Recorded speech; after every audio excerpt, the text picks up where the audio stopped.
Holy crap, I don't believe it. There is a hockey god. David Clarkson traded off the Toronto Maple Leafs to the Columbus Blue Jackets for Nathan Horton. And it's a straight up trade. And the best part about it, no salary cap retained. So we completely unloaded that contract, all right? So I want to give you guys my review about the trade. I know you guys want to hear my opinions about it. We'll get to that in a second. But I want to explain why the trade happened first. For anyone who may not understand salary cap and IR and all that stuff, right? So first off, David Clarkson, he's got 5 years left after this year at $5.25 million cap hit per year. That's his contract.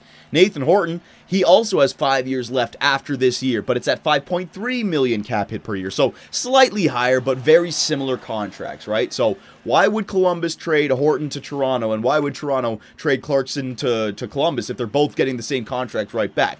Well, here's why. Since Nathan Horton might have to retire, he may never play again, he's on the long-term injured IR, which means you still have to pay the man, but his contract doesn't affect your salary cap until he comes back, all right? So the Columbus Blue Jackets, being a budget team, not being one of the best financial teams in the NHL, they want to get some bang for their buck. They don't want to have to pay this guy all this money to never have him play again. So the reason they bring in Clarkson is because it's a very similar contract, and now they have a roster player who can at least play for that contract, all right? So the Columbus Blue Jackets, they're getting something for their buck now with that contract. And the reason the Toronto Maple Leafs do it is because now we free up the $5.25 million for Clarkson. Yes, we take on the $5.3 for Horton, but if he doesn't come back, if he stays on the long-term IR, then we can go above the cap by $5.3 million. Yes, we still have to pay Horton's contract, but it doesn't affect our cap. And because we're one of the best financial, if not the best financial team in the NHL, we can afford it.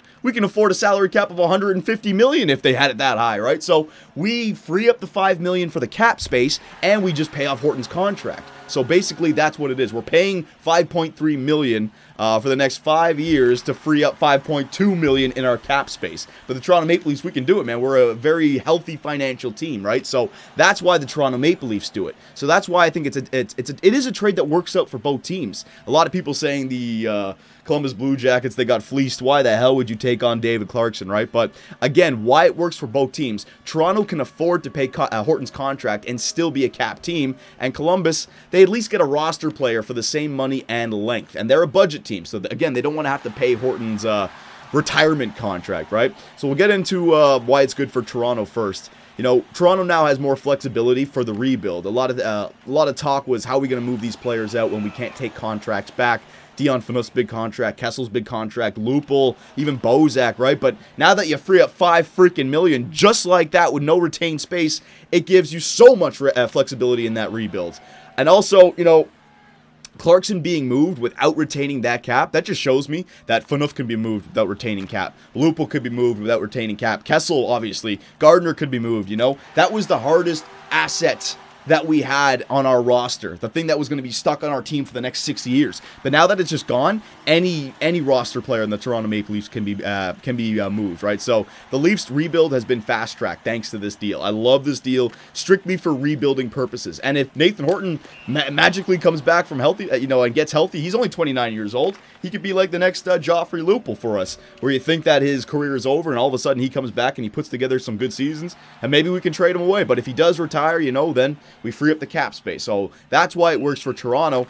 And, I'm going to give Columbus Blue Jackets a little bit more credit than a lot of people are saying. David Clarkson, he's got the reputation of being a bum ever since he joined the Toronto Maple Leafs, but I just think it wasn't a good fit for him in Columbus. I mean, Clarkson may flourish with Columbus. Toronto was just too fast, and they're not structured like the New Jersey Devils. They're run and gun, speed, skill, and Clarkson's more of a gritty blue-collar type player, and that might be perfect for the Columbus Blue Jackets. He's getting the chance to play on the first line with Nick Foligno and Johansson, right? So Clarkson could flourish in Columbus. And also, imagine next year, say the Columbus Blue Jackets are a playoff team. Would you want to go up against the Columbus Blue Jackets round number 1 with Scott Hartnell, Brendan Dubinsky, and David Clarkson all chirping and frustrating the star players on the other team?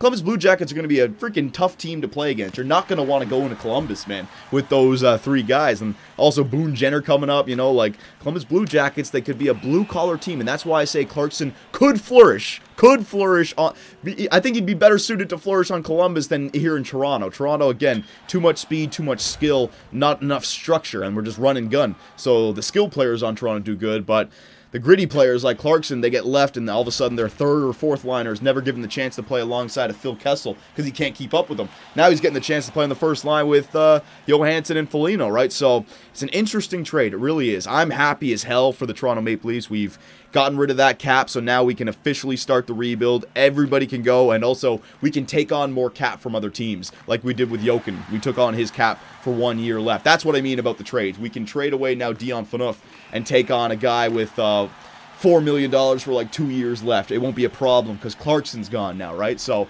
I hope I explained why the trade made sense for both teams logistically with the cap space and the injured IR. And when it comes to how it helps both teams, I just think it helps Toronto's rebuilds. And Columbus, they're finally getting something for that Horton contract. So I think it makes sense for both teams. I really do. I want to hear your opinions about it. All right, and my God, thank you, hockey gods. Thank you so freaking much. Phaneuf, you're next.